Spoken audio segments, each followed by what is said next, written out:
Hey everybody from Beantown to your town. This is the Beantown Beatdown. I'm Matthew Barrs, along with my co-host here, Gabe Shamus. Gabe Shamus, also from Beantown. Yep, gonna get into some headlines here as I crack open a few beers. Awesome. I got the Limerita, Strawberry Rita, and Lemonade Rita. I'm gonna be mixing them. Cool. Yep, I mixed them at the Mayweather Pacquiao fight. For my party. It was good. Yeah. And plus, you get drunk a little quicker. Always good. Yes. And speaking of the fight, Mayweather whooped that ass. He whooped that motherfucking ass. Well, that's good. So, he did. Put on a good boxing match. Went 12 rounds. Of course, fans thought it wasn't as exciting. Me, personally, I thought it was a good fight. Mayweather took Pacquiao to school, and I was watching it over at my house with the party, with the Taco Bell and the margaritas and stuff. Hey, could you open this for me, please? Yeah. Your nails are much longer than mine. And also, I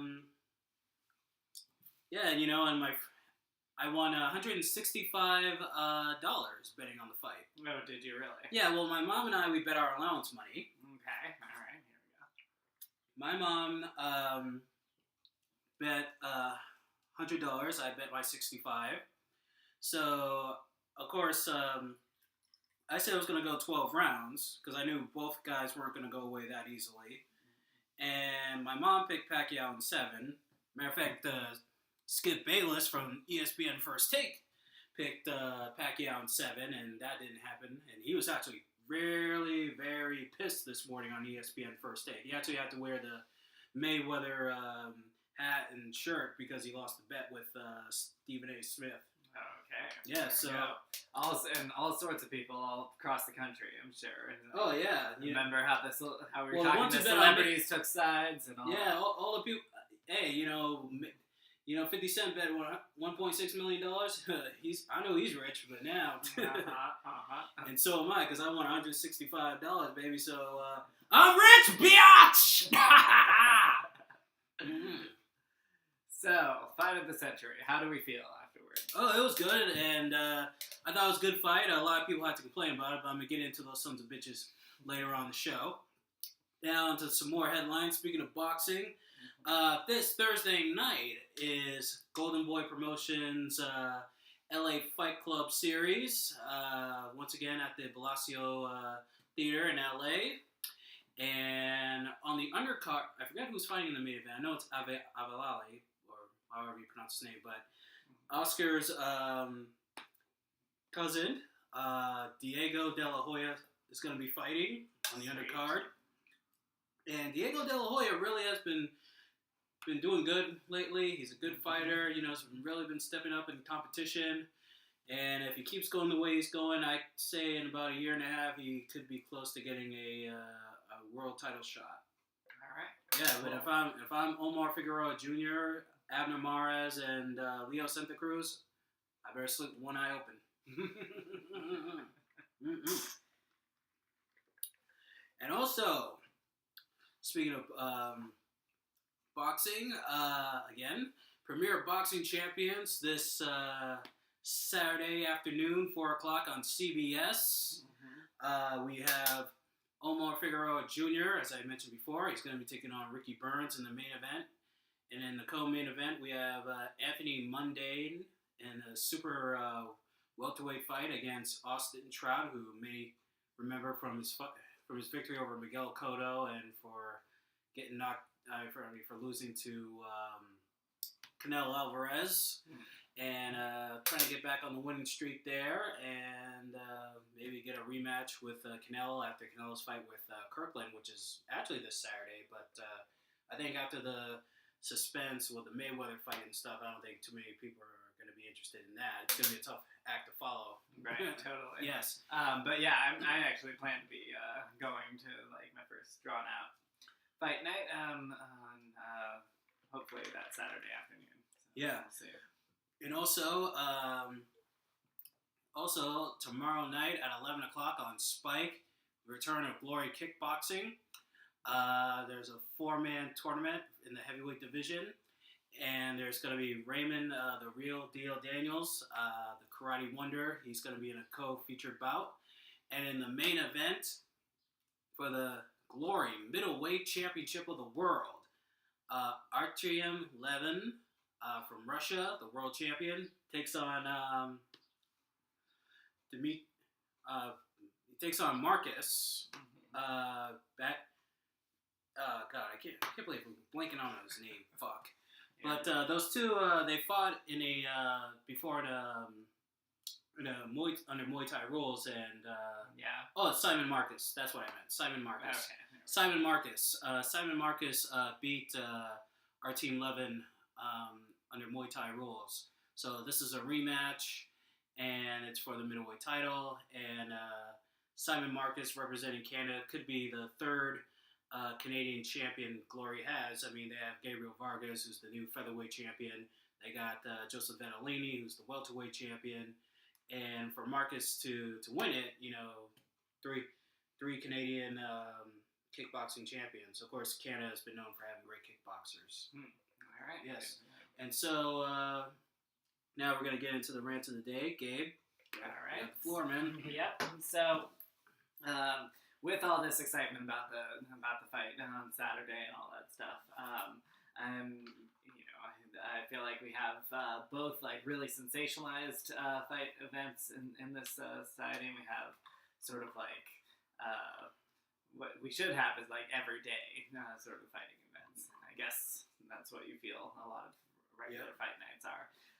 So I'm sort of going to be talking about the lesser thought of fight scenes in movies.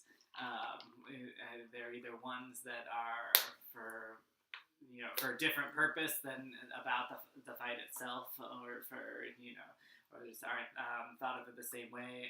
Like they're the one fight scene in an otherwise non-action movie.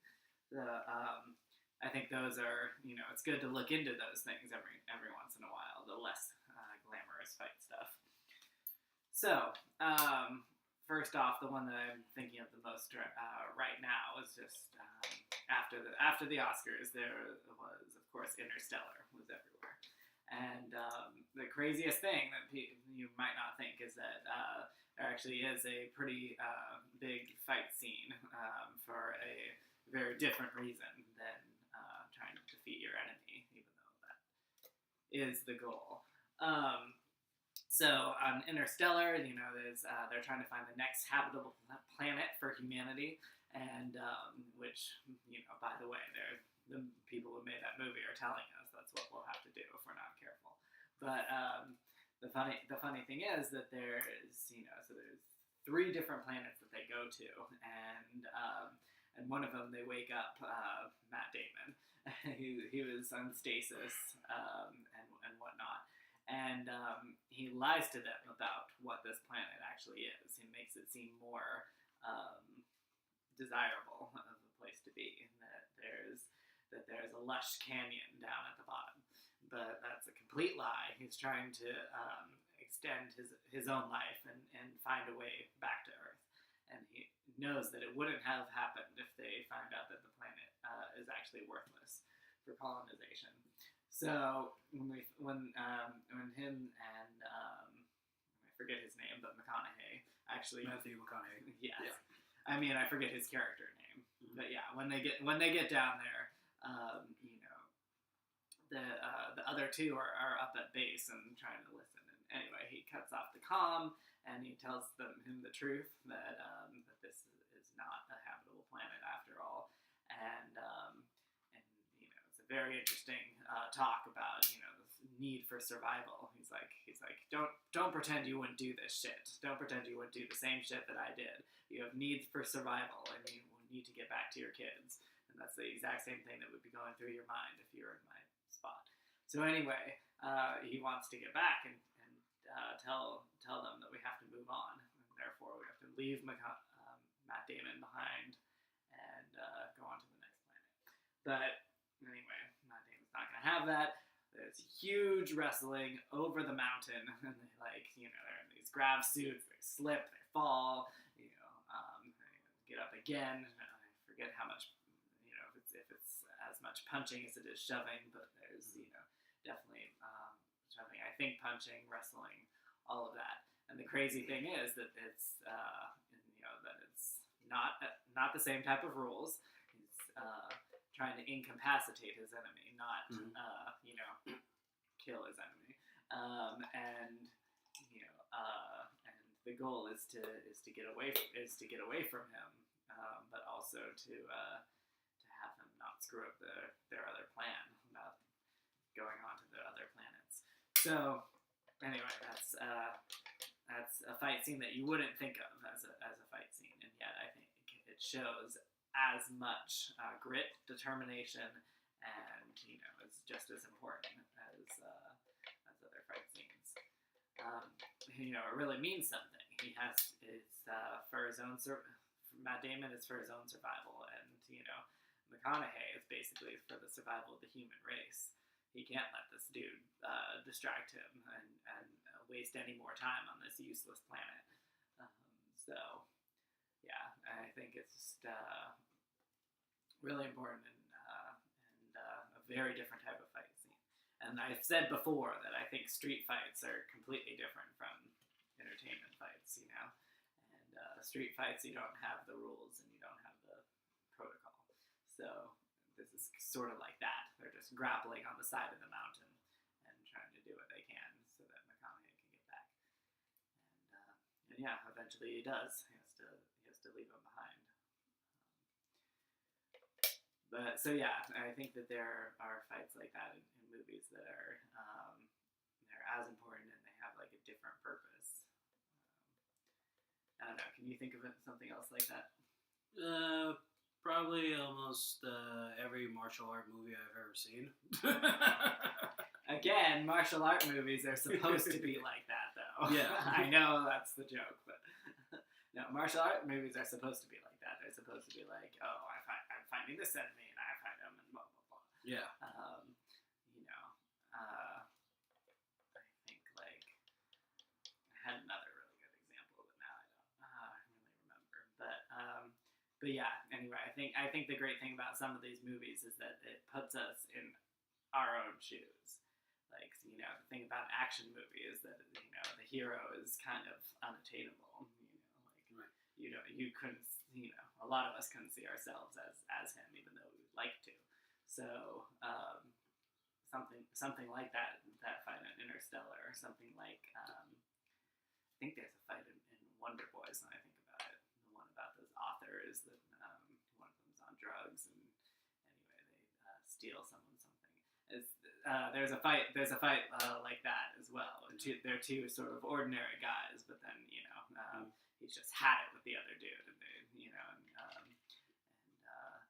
he's not going to allow him to steal the car. It was something like that. So you just sort of shove him on the car, and you're grappling, and trying to slap the keys out of his hand. That's like real life fights. You know what I mean? That's like any one of us when we're just sort of pushed to the edge with someone, and we have to get something else done. Yeah, exactly. I think those fight scenes are just as important. You know what I mean? Yeah, could be. Yeah, depending on the person and the kind of movie he watches. Right, totally. Yeah. So now I'm going to get into the blast from the past. Mm-hmm. And, of course, we had a super fight this weekend. And, we had a super fight 30 years ago. And I talked a little bit about this on our last podcast on Friday. Yeah. It is the Hagler versus Hearns. And that was still one of the best super fights ever. And it's also one of the best fights of the Fab Four rivalry. Tommy Hearns and Marvin Hagler, going into this fight, I mean, Hagler was a junior middleweight champion. Hagler was the undisputed middleweight champion. And, Hagler really had redeemed himself. I mean, Hearns had really redeemed himself from losing from Sugar Ray Leonard, beating Wilfred Benitez and Roberto Duran. And Hagler was still on this long winning streak, and he had just beaten Hagler as well. I mean, Hagler had just beaten Duran. Mm-hmm. And those two put on a show for 3 rounds, that 8 minutes of hell. I mean, especially the first round. The first round, ding, the bell starts, and all of a sudden they just start throwing punches, and then Hagler has Hearns up against the ropes, and then they're just going at it, just bam, bam, bam, bam, just throwing punches, and you can see the sweat coming off each other, and, it looked like the sweat was coming right through the TV screen. And then what happened was Tommy had aimed a little too high at Hagler's head, and he broke his right hand, and that was bad because Tommy Hearns had a bad right hand. I mean, the way he knocked out Pepino Cuevas, he hit him with that shot, bam. Pepino was like, and Hearns was like, boom, and hit him again, and went down. And the way he knocked out Roberto Duran, nobody ever knocked out Roberto Duran like that. The way he landed that right hand on Duran. So, and when he went back to the corner, Emmanuel Stewart, he said, like, okay, just let it numb up on you, because that's what you do in fights. You let your hand numb up and let it rest for a while, and then you can start throwing that punch again. And of course, that didn't happen, and then Hagler got a cut, and, the ref and the doctors took a look at the cut, and the doctor said he could continue and go on. And Hagler just went at him, just went bam, bam, and then finally landed he landed a hook, bam, dazed Tommy, and then finished him off, boom, boom. And then Tommy Hearns fell down. Hearns tried to get up, but then he collapsed in Richard Steele, the referee's arms, and the ref just waved it off because, he couldn't continue. And he really couldn't, man. I mean, it was to the point where, like, after that fight, Tommy had to be carried back to his corner, because he actually got carried out of the ring. That's how bad of a beating he got. Man. Oh, man. Oh, yeah. 8 minutes. 8 minutes of hell, man. I mean, and that was a great super fight, too. And of course, later on, Hagler goes on to fight more people before he eventually loses to Sugar Ray Leonard. Hearns later goes on to fight, has a rematch with Leonard, which ends in a draw. And of course, 2 losses to Iron Barkley, and goes on to fight until the early 2000s when he finally retires. But it's still one of the best super fights ever. And as I said before, one of the best, if not the best fights of the Fab Four rivalry. Duran, Leonard, Hearns, and Hagler. And this was in the 80s when boxing was at its prime and pay-per-view and stuff like that. And fights like this, paved the way for other fights to come on in the later 80s and the 90s and 2000s, and even to today with all the Mayweather fights. So, and plus it was our Boston's own Marvin Hagler. Of course, he was born in New Jersey, but we adopted him because he moved to... Adopted brother, come over here. Yes. And it's still one of the best fights. Look it up on YouTube or watch it on TV if you ever get a chance to see it. It is tremendous. And we got like 18 minutes left. Wow, we've been going by this really fast. We have. Yeah. This is, because we've been testing our abilities to do this fast. Yeah, and I think we're doing pretty well, actually. Yeah, you say you got to go to work at 4:10, and it's like I have an alarm set. Yeah, so it's 3:59. Okay, so I still got some time for my rant of the day. Yep. And this rant of the day is for all you asswipes who are complaining about the fight on Saturday.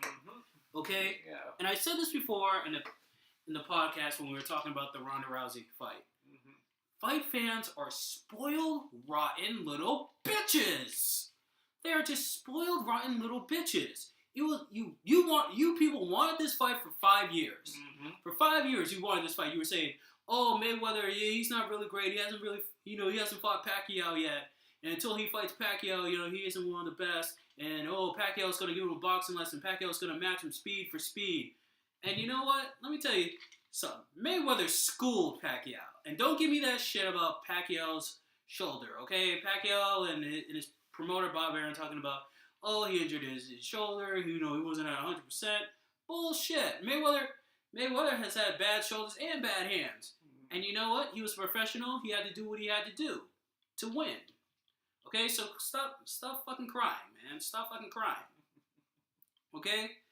Mayweather, put Pacquiao to school. Okay? He gave him a boxing lesson. Yes, Pacquiao got in some good shots, But for the most part, Mayweather was controlling the fight. Every time, Mayweather went up against the ropes, say Pacquiao was going to charge him, and all of a sudden, pow, pow, pow, pow, pow. Okay? That's what happened. Okay? Mayweather took him to school. Okay? That's the thing about fight fans. It's like when they, here's something that they wanted for 5 years. Yeah. Okay? They wanted this fight for 5 years. And now they start complaining because it's not the fight they wanted. Oh, Mayweather didn't engage. Listen, Mayweather is a strategist. Okay, he's not going to go out there and brawl. He's going to box. He's going to box. Okay? He is going to box you. He's going to outmaneuver you. He's a chess player. You know what I'm saying? So he's not going to get in there and exchange and get into wild brawls and all that shit. Okay? It ain't going to happen. And plus, we were talking. The speculation was also like, what would people feel if it was too short a fight? Remember that? Mm-hmm. So and I'm sure that if it was too short a fight, you'd be hearing about it too. They'd also be whining. So, the fact that it was a little bit more drawn out than you'd like. Well, isn't that better than feeling like you got gypped for 2 minutes? Even though I know you don't agree with that sentiment either. Exactly. I mean, fight fans are just, sometimes they're just spoiled, rotten little bitches. And they're just so, and really they're just mad because Mayweather didn't lose. Okay, he's 48-0. He's got one more fight. If he wins this next fight in September, he ties Marciano's record. Okay? And that's why y'all people want to see Mayweather lose. Well, I got news for you. It ain't gonna happen. Mayweather's gonna retire undefeated, okay? It's like he said so himself. He was born a winner, he's gonna die a winner, okay? Born a winner, die a winner. Period, end of conversation. So stop your fucking crying, and and just like I said about the Ronda Rousey thing, you don't want to watch this fight? Don't order his next fight. Spend that $90 or whatever, go spend it on porn and beat off. And I just want to say one thing. Or no booze. Or booze, whatever. And I'm going to say this one thing. I'm going to do something very bold here, and we're going to be making a little history on this show, because we also need ratings. So brace yourself. Okay. And I just want to say this. All y'all just been mad, hating, talking all this shit about Mayweather, wanting him to lose, and it didn't happen, so you didn't get what you wanted, and that's why you're crying, okay? You're spoiled, rotten little motherfucking bitches. That's all y'all are. Y'all like those 16-year-olds on the Sweet 16 we used to watch back in high school in the days. You know what I'm saying? So I'm going to say this. Mayweather's the man. He's always going to be the man. He's the best pound-for-pound champion of the world. And on a final note, all you haters out there, y'all can kiss my ass. Okay? Y'all can kiss this ass. Right here, baby. Kiss it. Woo. Yes. And this is one episode I'm not going to let my mom watch. Yes. And by the way, we're also on Facebook now, so you can catch us on YouTube and Facebook and tell us what you think. Also, and don't worry, folks, for all you ladies out there, don't worry, maybe we'll get Gabe to shake his ass, too. Strip, bitch! Wouldn't you? They would only hope so, yes. Yes. Well, yeah. Anyway. So, we ended it short here on 23 minutes. Damn. Awesome. This is a record for our time, and let's keep it that way. Maybe. We'll see how it goes. Well, that's it for our show. Like us on YouTube and on Facebook. Yep, from Beantown to your town. This is Beantown Beatdown. Yep, Beantown Beatdown. Yep, I'm Matthew Burris. James Thomas. Vios con Dios.